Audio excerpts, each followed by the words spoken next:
শুভেচ্ছা জানাচ্ছি আপনাদের সবাইকে। আমরা আজকে যে বিষয়টি নিয়ে কথা বলবো সেটি হচ্ছে ইংরেজি বিষয়। যারা আমরা চাকুরির বিভিন্ন প্রতিযোগিতামূলক পরীক্ষায় অংশগ্রহণ করে থাকি, তারা জানি এই বিষয়টিতে ভালো দক্ষতা থাকা কতটা গুরুত্বপূর্ণ। যাদের দক্ষতা রয়েছে, যাদের ইংরেজিতে বেসিক বেশ ভালো, তাদের জন্য সেই পরীক্ষাগুলোতে ভালো নম্বর তুলে নিয়ে আসা খুবই সহজ হয়।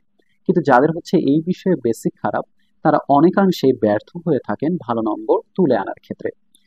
এই বিষয়কে অ্যাড্রেস করার জন্য আমি আজকে আপনাদের সাথে আছি আবুল ইসলাম সম্রাট। আমি ঢাকা বিশ্ববিদ্যালয়ের উদ্ভিদ বিজ্ঞান বিভাগ থেকে পড়াশোনা করেছি। আজকের আলোচনার জন্য আমরা একটা হাইপোথেটিক্যাল উদাহরণ টানবো। এমন একজন বিসিএস শিক্ষার্থীর কথা, যিনি সামনেই বিসিএস পরীক্ষায় অংশগ্রহণ করবেন প্রথমবার। তার ইংরেজিতে বেসিক ছিল খুবই দুর্বল, যদি আমরা 2 বছর আগের কথা ধরি। কিন্তু এই 2 বছর বা 1.5 বছর তিনি নিজেকে এমনভাবে গড়ে তুলেছেন, এমনভাবে ইংরেজি প্র্যাকটিস করেছেন, যেখানে দেখা যাচ্ছে তার ইংরেজির বেশ কিছু বিষয়ে ভালো রকমের দক্ষতা চলে এসেছে। আমি যদি তাকে জিজ্ঞাসা করি যে সামনে তো বিসিএস পরীক্ষা, আপনার ইংরেজির জন্য প্রস্তুতি কিরকম, তিনি বলবেন যে আমার ইংরেজির প্রস্তুতি খুবই ভালো ভাইয়া। আমি বলবো কেন?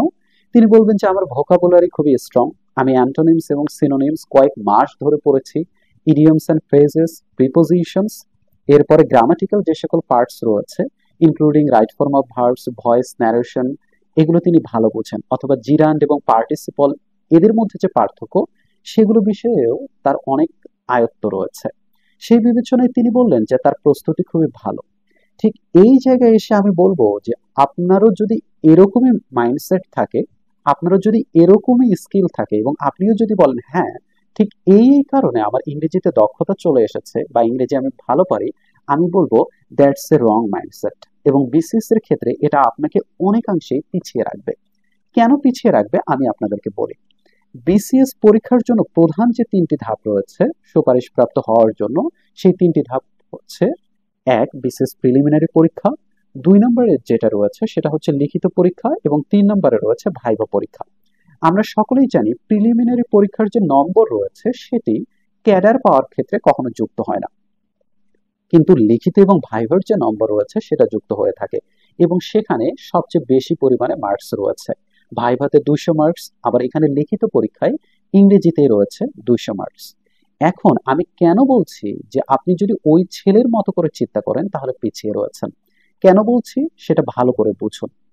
ইংরেজিতে প্রথম যে কমেন্টটা আমি করব এই ভিডিও ক্ষেত্রে সেটি হচ্ছে, ইংরেজিতে আপনি যদি লিখিত এবং ভাইভা পরীক্ষায় যার উপর আপনার ক্যাডার পাওয়াটা নির্ভর করছে সেটাই ভালো করতে চান, তাহলে আপনার 4টা স্ফিয়ারে দক্ষ হতে হবে। এই 4টা স্ফিয়ারই হচ্ছে ইংরেজি এনভায়রনমেন্টের মধ্যে রয়েছে।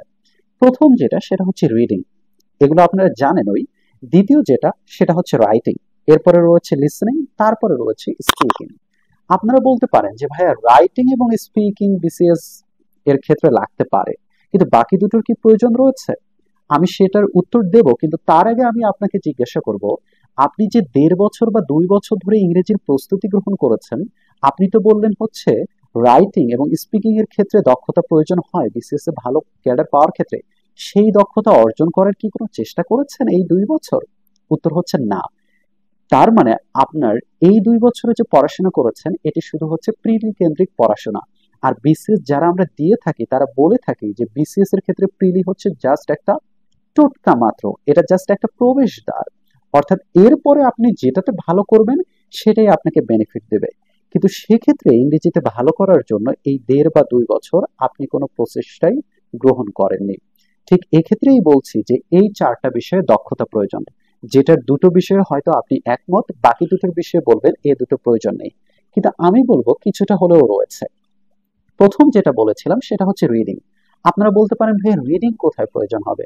আপনারা যারা ইংরেজি লিখিত পরীক্ষা দিয়েছেন অথবা সামনে দেবেন, আপনারা ইংরেজি লিখিত পরীক্ষার প্রশ্ন যদি দেখেন, সেখানে দেখবেন যে প্রথম যে প্যাসেজটা দেয়া থাকে সেই প্যাসেজটা প্রায় 1.5 পেজ লম্বা হয়ে থাকে। এটা হচ্ছে কয়েকশো শব্দের একটা প্যাসেজ।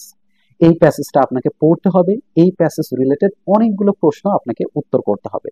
আপনার যদি রিডিং হ্যাবিট না থাকে, সহজভাবে বলতে রিডিং স্কিল যদি না থাকে, তাহলে আপনার অসুবিধা হবে যেটা, এই প্যাসেজ পড়তে প্রচুর পরিমাণে সময় লাগবে। দ্বিতীয়ত, প্যাসেজের মর্মার্থ আপনি খুব সহজে বুঝবেন না। তৃতীয়ত, প্যাসেজে এমন কিছু ওয়ার্ডস অবশ্যই থাকবে যেগুলো আপনার যেগুলোর অর্থ আপনার জানা নেই। আপনার যদি রিডিং স্কিল থাকতো তাহলে আপনি হয়তো সেই প্যাসেজ পড়ে সেই শব্দের অর্থ বোঝার মতো কাছাকাছি যেতে পারতেন, কিন্তু সেটাও পারছেন না। এর পাশাপাশি আপনাকে যে সকল প্রশ্নের উত্তর দিতে হবে সেগুলোর উত্তরও হয়তো খুব দ্রুত আপনি সেই প্যাসেজে খুঁজে পাবেন না। এই বিষয়গুলোকে যদি আমরা বিবেচনা করি তাহলে আমরা বলবো যে আপনার রিডিং হ্যাবিট অবশ্যই প্রয়োজন। আমি বলছি নিজের অভিজ্ঞতা থেকে, আমি দুটো লিখিত পরীক্ষা দিয়েছি, তৃতীয়টা দেওয়ার প্রয়োজন হয়নি। যেটা বলছি সেটি হচ্ছে যে আপনার যদি রিডিং স্কিল থাকে তাহলে আপনার ওই পুরো প্যাসেজ পড়া, তার উপর ভিত্তি করে প্রশ্নগুলোর উত্তর দিতে 1 ঘন্টা বা তার চেয়েও কম সময় লাগবে, যেটা আমার ক্ষেত্রে হয়েছিল। কিন্তু আপনার যদি রিডিং স্কিল না থাকে এক্ষেত্রে আপনার সময় লাগবে 1 ঘন্টা 20 মিনিট অথবা 30 মিনিট। এবং আপনি যখন বিসিএস পরীক্ষায় কারো থেকে 30 মিনিট, 25 মিনিট অথবা 20 মিনিট এগিয়ে থাকবেন, সেটা আপনাকে অনেক সুবিধা দেবে এবং ক্যাডার পাওয়ার ক্ষেত্রে খুব বড় রকমের একটা পার্থক্য তৈরি করে দিতে পারে। এই রিডিং স্কিলের পর পরবর্তীতে যে স্পিয়ারে আপনার স্কিলের প্রয়োজন হবে সেটা হচ্ছে রাইটিং। আমরা রাইটিং সহজে কেউ করতে চাই না, কিন্তু রাইটিং এ যদি আপনার স্কিল থাকে তাহলে আপনি কি করতে পারবেন, ওই যে 200 মার্কসের ইংরেজি পরীক্ষা হচ্ছে সেখানে হয়তো অনেক ভালো করতে পারবেন। এখন আমার প্রশ্ন হচ্ছে, আপনি যে 1.5 থেকে 2 বছর প্রস্তুতি নিয়েছেন প্রিলিমিনারির জন্য, এই ক্ষেত্রে কি আপনার রিডিং হ্যাবিট ডেভেলপ হয়েছে? উত্তর হচ্ছে আপনি আপনার রিডিং হ্যাবিট ডেভেলপ করেননি, কারণ আপনি ভোকাবুলারি অনেক বেশি পড়েছেন, আপনি voice change, narration, grammatical parts এর উপর অনেক বেশি জোর দিয়েছেন।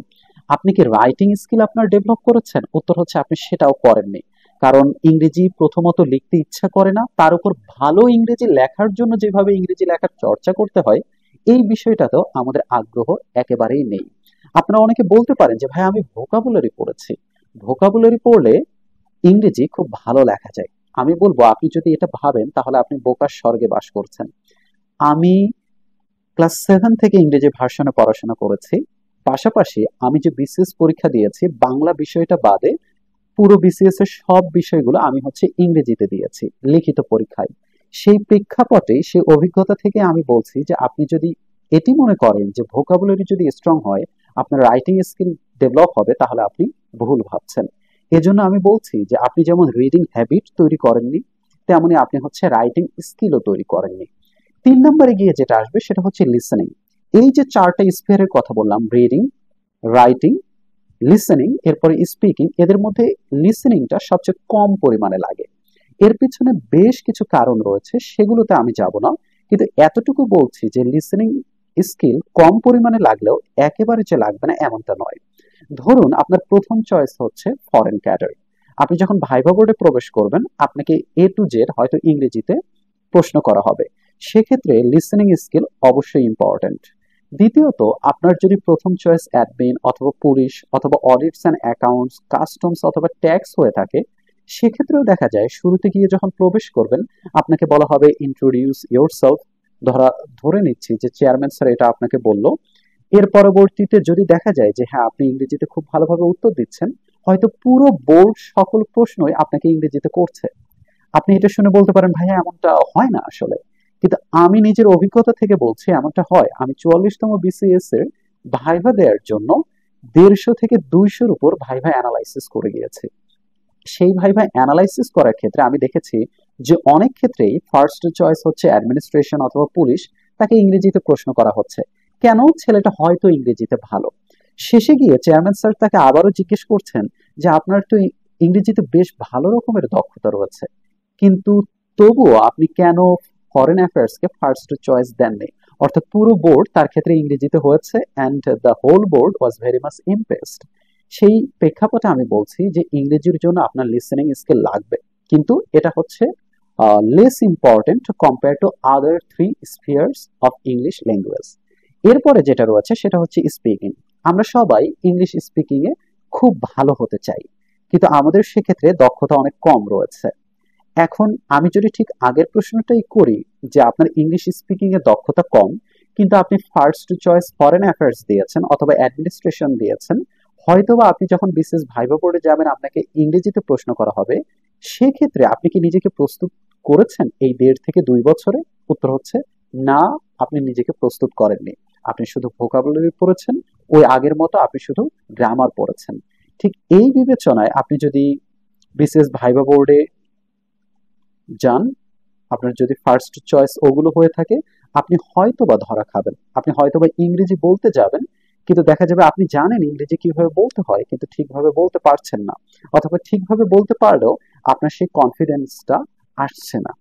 এজন্যই আমি বলছি যে আপনি যখন প্রথমে ভেবেছিলেন যে আমি ইংরেজিতে দক্ষ হওয়ার জন্য আমি ভোকাবুলারি মুখস্থ করব, কারণ অ্যান্টোনিমস অ্যান্ড সিনোনিমস মুখস্থ করলে আমার হয়তো প্রিলি ক্র্যাক করা খুবই সহজ হবে, বিষয়টা এতটা সহজ নয়। কারণ প্রিলি ক্র্যাক করে লিখিততে ফেল করা, ভাইভাতে পাশ না করে বের হয়ে আসা, অথবা এত কম নাম্বার পাওয়া যে আপনার ভালো ক্যাডার অথবা কোনো ক্যাডারই আসেনি, সেক্ষেত্রে প্রিলি পাশের কোনো মূল্য নেই। এজন্য আমি বলছি যে আপনার মাইন্ডসেটকে প্রথমে পরিবর্তন করুন। আপনি বোঝার চেষ্টা করুন যে ইংরেজিটাকে কিভাবে পড়তে হবে। ইংরেজির 4টা স্পিয়ারে দক্ষ হওয়ার জন্য আপনার কিভাবে আগানো উচিত। আপনি 1.5 থেকে 2 বছর সময় পেয়েছেন বা পাচ্ছেন, স্টিল সেটাকে কেন এই 4টা স্পিয়ারে ডেভেলপ করার জন্য ইউটিলাইজ করেননি? বরং এই 4টা স্পিয়ার যদি ডেভেলপ করতেন তাহলে দেখা যেত যে আপনি হয়তো গ্রামারের ক্ষেত্রে, ভোকাবুলারির ক্ষেত্রে অনেক বেশি এগিয়ে থাকতেন। এই ইংরেজির সঠিক মাইন্ডসেট তৈরি করার জন্য যেন আপনারা উৎসাহী হন, এজন্য আজকের ভিডিওটা করা।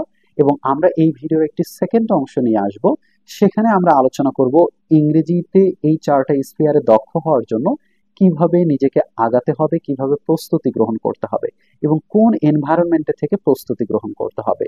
সেই আলোচনাটি আমি আমার নিজের অভিজ্ঞতা দিয়ে টানবো এবং আমি আপনাদেরকে যে কৌশলটি শেখাবো সেটি আমার নিজের তৈরি করা। তাই পরবর্তী ভিডিওর জন্য অপেক্ষা করুন এবং সেটি যদি এসে থাকে তাহলে অবশ্যই এই ভিডিওর পরবর্তীতে দেখবেন। আসসালামু আলাইকুম সবাইকে।